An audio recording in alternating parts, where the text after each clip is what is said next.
Bon, comme vous savez tous, le jardin cryptozoologique du monde comporte son lot de chimères, de minotaures et autres créatures hybrides.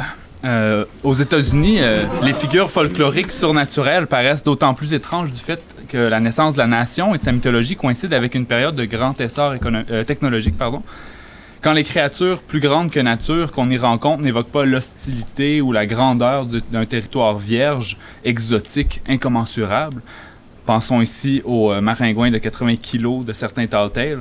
Elles sont le fruit de modifications génétiques fabulées par l'homme. On voit d'ailleurs apparaître des personnages folkloriques comme Fibbled Fibbledson, surnommé The Most Inventingest Man, qui aurait inventé le canard en posant des palmes au pied de ses poules durant une saison particulièrement pluvieuse. Dans cette série de bestioles loufoques, le jackalope, alias Lepus carnivorinae anteoculini, de son nom latin, cette créature hybride mi-lièvre, mi-antilope, d'où le mot valise jackalope, né de la fusion des termes jackrabbit et pronghorn antelope, permet de traiter d'une récupération singulière du tall-tale américain dans l'industrie du tourisme du Midwest. Historiquement, le tall-tale, ce récit folklorique grandiloquent comparable à nos histoires de pêche, à la différence près qu'il est habituellement lié à une région donnée, servait à divertir les ouvriers de chantier et de mine en vantant par hyperbole les mérites virils d'un lieu d'origine du conteur. Dans l'histoire plus récente des États-Unis, on semble chercher des façons de renouveler ce folklore dans la conquête du territoire dans une visée plus touristique, notamment par le moyen de ce que le folkloriste John Gutowski nomme le proto-festival. Ce concept sert à désigner, en gros, la manière dont une communauté peut adopter un comportement folklorique à l'ère des communications de masse. La création, en 1939, du premier jackalope par un taxidermiste nommé Douglas Herrick, résident de la ville de Douglas, au Wyoming, constitue le parfait exemple d'un proto-festival. Peu après sa création, on raconte que des représentations du jackalope se sont propagées à travers l'Ouest américain, allant jusqu'à servir de borne le long des routes et jusqu'à tapisser les étalages des kiosques de cartes postales. Mais avant de s'étendre à l'ensemble du Midwest, le phénomène du jackalope, en tant que proto-festival, trouve toute sa richesse à même son lieu de naissance. Devenue aujourd'hui la capitale mondiale du jackalope, la ville de Douglas est le seul endroit où l'on peut se procurer un permis de chasse au jackalope. En dépit du fait qu'il faut posséder un QI inférieur à 72 et qu'on ne peut chasser le jackalope qu'entre minuit et 3 heures du matin, le 31 juin, quelques milliers de permis sont distribués chaque année, selon la Chambre de commerce municipale.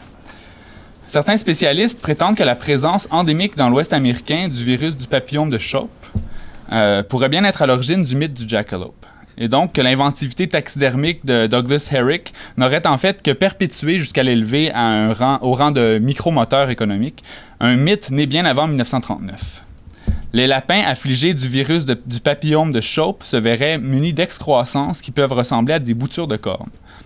Au-delà des origines fort contestées du mythe, la représentation... Je vais la laisser pour un bon bout de temps, juste pour vous faire souffrir un peu. Au-delà des origines fort contestées du mythe, la représentation du jackalope fonctionne sur le même principe participatif que le tall tale.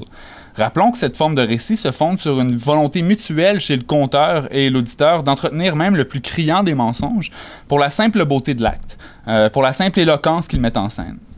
Une carte postale montrant un cow-boy chevauchant un gigantesque jackalope gardant un troupeau de vaches sur une plaine du Montana use des mêmes conventions humoristiques et folkloriques. Quiconque l'observe ne peut qu'admirer l'ampleur ou la complexité de cette exagération, dont la charge, pour reprendre la formule de Barthes au sujet de l'écriture romanesque, évidemment on peut toujours citer Barthes, est, je cite, de placer le masque en même temps que de le désigner. Qui plus est, la carte postale vante les mérites d'une région donnée à partir de la même supercherie de convention. Elle fait état de la même fierté régionaliste qu'on retrouve dans l'éloquence spread eagle du tall tale. Or, que le jackalope existe ou non, ce qu'on souligne quand on envoie une carte postale qui en montre un, c'est à la fois l'existence du mythe et son absurdité. Surtout si l'on considère que ces mêmes cartes sont souvent placées à côté d'autres qui, elles, représentent de véritables splendeurs naturelles, comme le Grand Canyon, ou encore un geyser du parc Yellowstone. Or, l'exemple de Douglas au Wyoming et de son tout-puissant jackalope montre bien qu'on n'a pas tous besoin d'un grand trou de garnotte orangé gros comme la face cachée de la lune ou d'une fontaine d'eau géante qui sent les toilettes pour se forger un sentiment d'appartenance.